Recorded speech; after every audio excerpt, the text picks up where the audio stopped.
Hello students, welcome to my YouTube channel. हम surveying के PYQ questions लगा रहे हैं। आज हमारा लेक्चर थर्ड है। इसका फर्स्ट क्वेश्चन है, offsets are of two types. First horizontal and vertical, second horizontal and curved oblique, C perpendicular and oblique, D straight and oblique. तो हमें पता है कि जो ऑफसेट्स होते हैं वो टू टाइप्स के होते हैं। First is perpendicular, second and oblique. Oblique का मतलब होता है एनी एंगल, मतलब कि कोई भी एंगल होता है, not right angle. For example, ये हमारा कोई सर्वे लाइन है और मेन चेन लाइन जा रही है ये, तो एक तो परपेंडिकुलर हो गया और सेकंड ऑब्लिक, यानी कि कोई भी एंगल जो राइट एंगल ना हो, ये ऑब्लिक हो गया। और ये राइट एंगल यानी कि परपेंडिकुलर। परपेंडिकुलर, तो इसका आंसर क्या होगा? सी। जिसका राइट आंसर होगा वो सी होगा। नेक्स्ट है, the sag correction applied during चेनिंग is always. हमें पता है कि सैग करेक्शन ऑलवेज क्या होती है। फर्स्ट है always positive, negative, negative and positive depending on the temperature condition. तो जब हम पढ़ते हैं कि सैग correction always negative, right answer क्या होगा? बी। और सैग करेक्शन का जो फॉर्मूला होता है वो क्या होता है? CS equal to W square L raise to power 3 24 P square. L क्या होता है? एल होता है length of chain. Length of chain. P क्या होता है? Applied force. Applied force. और डब्ल्यू क्या होता है? Weight of the chain between two ends. W क्या होता है? Weight of the chain between two ends. Third है, the scale in which three successive dimensions can be measured eight A time is called. तो जिसमें हम लोग तीन dimension यानी कि 1.25, ये 3 आ रही है, तो ये कौन सी होती है? Vernier scale, chord scale, diagonal scale, plane scale. तो इसका जो आंसर होगा सी, डायगोनल स्केल। इसमें हम लोग 3 सक्सेसिव डायमेंशंस को मेज़र कर सकते हैं। फोर्थ है, calculate the number of division of the main scale that is equal to the 8 division of extended vernier. तो इसका जो 8 नंबर ऑफ डिवीज़न हो गए, एक्सटेंडेड वर्नियर का हमें फॉर्मूला पता होगा, 8 number of extended vernier is equal to 2n-1 division of main scale. Of main scale. तो 2 एन कितना दिया हुआ है? मल्टीप्लाई है 8 -1, 16 -1 इक्वल टू 15, यानी कि 8 number of division, 8 number of extended vernier is equal to 15 division of main scale. Of main scale. हमें formula सिर्फ हमें पता होना चाहिए कि एक्सटेंडेड वर्नियर का फॉर्मूला क्या होता है, 2n-1 division of main scale. तो इसका जो राइट आंसर होगा सी होगा। अब नेक्स्ट है, which one of the following the correct statement. हम लोगों ने करेक्ट स्टेटमेंट बतानी है। फर्स्ट है, length of the engineering chain is 33 feet, length of the engineering chain is 66 feet, length of the Günter chain is 66 feet, length of the revenue chain is 31 feet. तो इसमें हमें पता है कि length of engineering chain, जो engineering chain होती है वो कितने की होती है? 100 फीट की होती है। अगेन ये गलत स्टेटमेंट है। लेंथ ऑफ गंटर चेन ये 66 फीट की होती है, राइट आंसर है। रेवेन्यू चेन जो होती है वो 33 फीट की होती है। अब हम इसमें मीट्रिक चेन भी लिख लेते हैं, जो मीट्रिक लिंक्स लिख लिए। जो इंजीनियरिंग चेन होती है उसमें 100 लिंक्स होते हैं। अगेन 33 फीट में 16 लिंक्स। जो मीटर चेन होती है, एक होती है 20 मीटर की और एक होती है 30 मीटर की। 20 मीटर में कितने लिंक्स होते हैं? 100 लिंक्स। और 30 मीटर चेन की लिंक मीटर में कितने लिंक्स होते हैं? 150 लिंक्स होते हैं। नेक्स्ट है 7th, which one of the following the correct order of the tape based on their accuracy. हम लोगों ने एक्यूरेसी के अकॉर्डिंग बताना है कि करेक्ट स्टेटमेंट कौन सी है। लीनियर तो होती नहीं है, ये तो सबसे कम होती है। Invar tape, right, steel, metallic, line. तो हम लोगों को पता है कि जो इनवर्ट टेप होती है वो सबसे ज़्यादा एक्यूरेट होती है, फिर स्टील होती है, मेटालिक होती है, यानी कि राइट आंसर जो होगा वो बी होगा। और इसमें एक याद रखना, जो मेड अप होती है इनवर्ट टेप वो निकल की बनी होती है और स्टील की बनी होती है। जो निकल होता है वो कितना परसेंट होता है? 36 एंड 64% ऑफ स्टील। जो इनवर्ट टेप होती है, invar tape made up of nickel and steel. Nickel कितना होता है? 36%। स्टील कितना होता है? 64%। नेक्स्ट है how many links are recommended in a 20 metre. 20 metre की चेन में कितने लिंक्स होते हैं? जो 20 मीटर की होती है चेन उसमें 100 लिंक्स और 30 मीटर में 150 लिंक्स होते हैं। तो इसका जो राइट आंसर होगा वो बी होगा। नेक्स्ट है 9th, the length of the chain is equal to. ये very simple question. Centre to centre distance between the least end of the links. इसका जो राइट आंसर होगा वो ए ही होगा। फिर दिया 10th, next question, the maximum error in mm on the drawing should not be greater than. तो जो maximum error कितना हो सकता है, इसके दो मेजरमेंट्स हैं। फर्स्ट है length of the error on paper, paper के ऊपर कितने तक एरर हो सकता है। फर्स्ट वैल्यू लिखोगे, should not be greater than 0.025 centimetre और 0.25 तो हमें इन्होंने में पूछा है, तो में इसकी वैल्यू कितनी होगी? 0.25 यानी कि आंसर क्या होगा? सी। 11th कह रहा है calculate the error in the linear measurement of offset if the length of the offset is 80 metre. Offset का जो लेंथ दिया वो 80 मीटर दिया, then the accuracy in the measurement of the length is 1 centimetre in 60 metre. तो जो error हम find करते हैं लीनियर मेजरमेंट्स के लिए, उसका फॉर्मूला क्या होता है? फर्स्ट जो गिवन दिया हमें लेंथ दिया हुआ है, लेंथ कितनी दी है हमें ऑफसेट की? 80 मीटर। और एक्यूरेसी कितनी दी है हमें? एक्यूरेसी दी है 1 सेंटीमीटर इन 60 मीटर। तो एरर फाइंड करते हैं, एरर जो फाइंड करते हैं in linear measurement,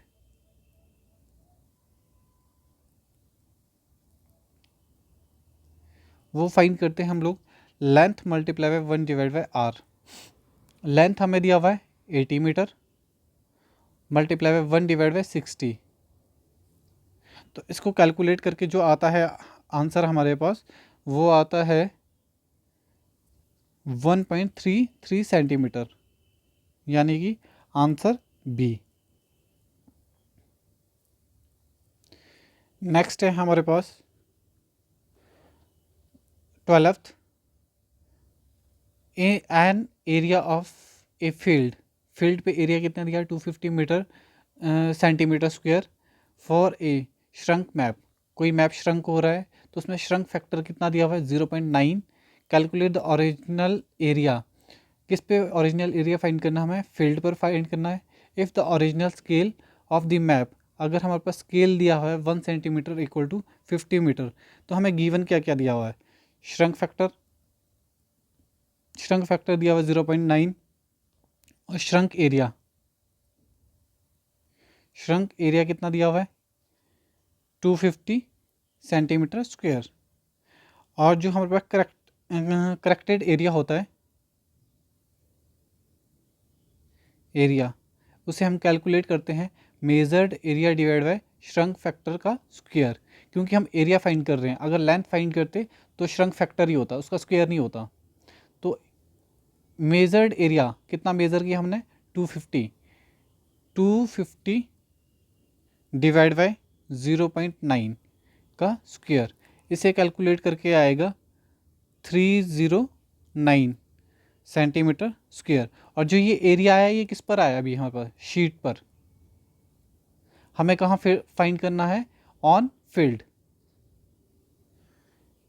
corrected area on field is equal to 309 multiply by 50 multiply by 50, यानी कि हमें जो स्केल दी है वो 50 मीटर की दी हुई है, तो इसे कैलकुलेट करके आएगा 771450। ये हमारे पास इसका आंसर आएगा। तो इसका आंसर क्या होगा डी।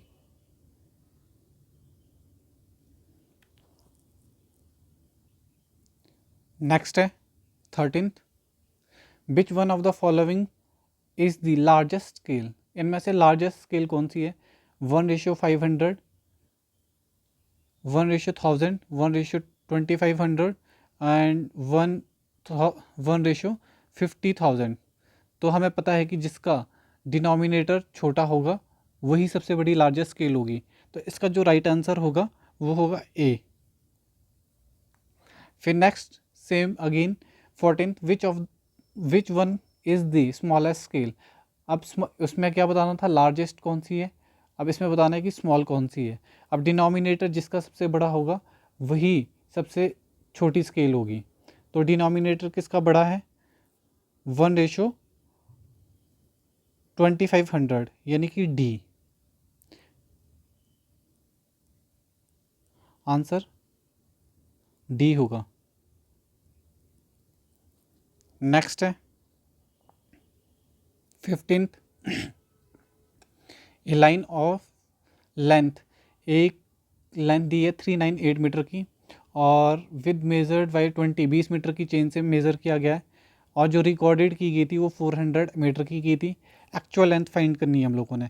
तो एक्चुअल लेंथ फाइंड करने के लिए क्या करेंगे हम लोग, true into true, wrong into wrong. तो हमने मेज़र जो रिकॉर्डेड की थी वो की थी हम लोगों ने 400 की, और जो हम लोगों ने लिखी है जो रॉन्ग है वो कितनी है हमारे पास 398, और जो हमारे पास मेजर्ड किस से की थी 20 मीटर की उससे, तो 20 मीटर की चेन से हमने मेजर्ड की थी।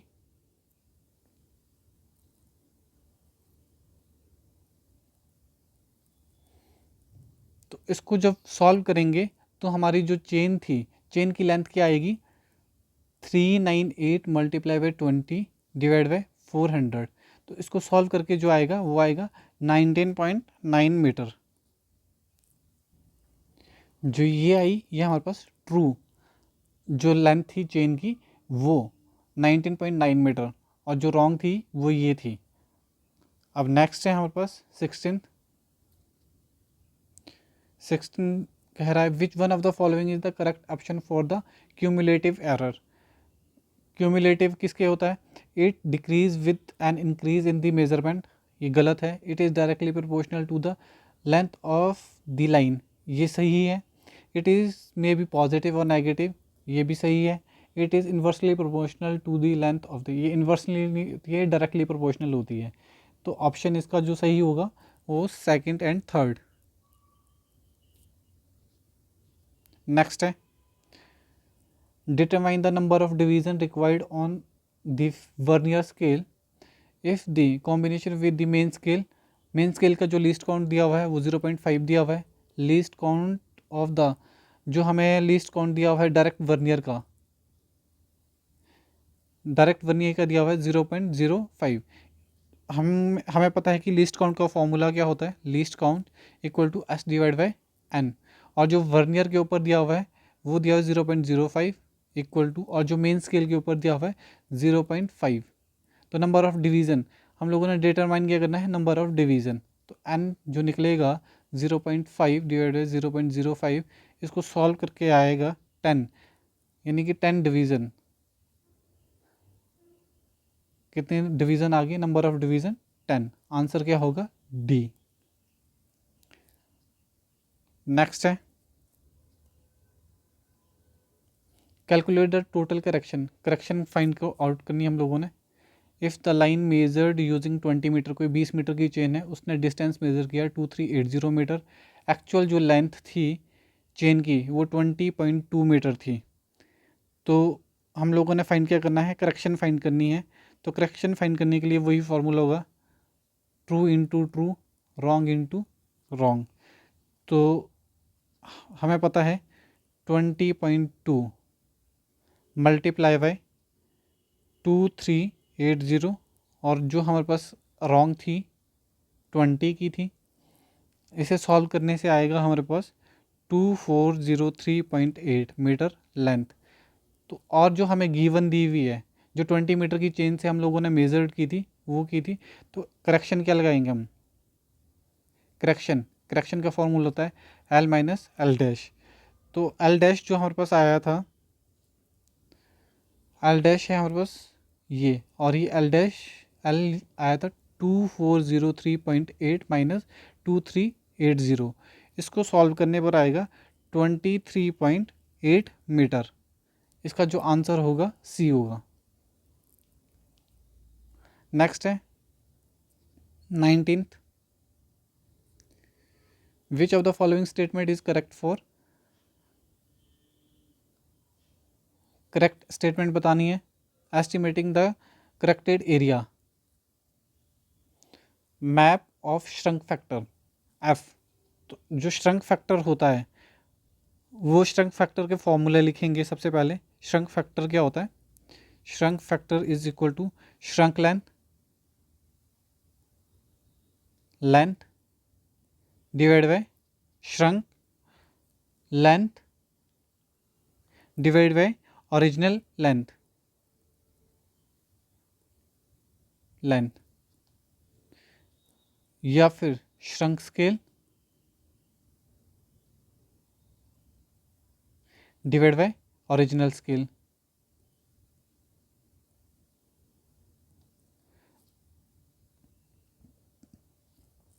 ये दो फॉर्मूले हो गए। अब हमें क्या निकालना है, जो करेक्टेड एरिया होता है, करेक्टेड एरिया वो किसके इक्वल होता है, मेजर्ड एरिया, इसके ऊपर हमने न्यूमेरिकल पीछे सॉल्व किया है, श्रंक फैक्टर का स्क्वायर। अब हम लोगों ने करेक्टेड एरिया बताना है, वो किसके इन्वर्सली प्रोपोर्शनल है, ये श्रंक फैक्टर का square. In is directly proportional to the F, ये गलत है। It is directly proportional square root of F, ये भी गलत है। इट इज़ इन्वर्सली प्रोपोर्शनल, गलत है। It is inversely proportional to the square of F, D. इसका जो आंसर होगा वो डी होगा। अब नेक्स्ट है, नेक्स्ट क्या कह रहा है 20th, with an increasing in the denominator. अगर हम डिनोमिनेटर को इंक्रीज करते हैं तो आर एफ यानी कि रिप्रेजेंटेटिव फ्रैक्शन जो होगा स्केल का ऑन द मैप वो विल बी, अगर हमें पता है कि आर एफ हमने इतनी बार कैलकुलेट किया, अगर हम डिनोमिनेटर को इंक्रीज़ कर रहे हैं तो जो आर एफ होगा वो हमारे पास क्या होगा, डिक्रीज़ होता जाएगा। अगर हम लोग आर एफ इसको डिक्रीज़ कर रहे हैं, यानी कि 10 लेकर के आ रहे हैं, मान लो ये 100 है, ये आर एफ डिक्रीज़ होगा और ये इंक्रीज़ हो जाएगा। तो इसमें हमें पूछा गया था अगर हम डिनोमिनेटर को बढ़ाते हैं तो क्या होता है मैप के ऊपर, वो हमारा डिक्रीज़ होता है। Thank you.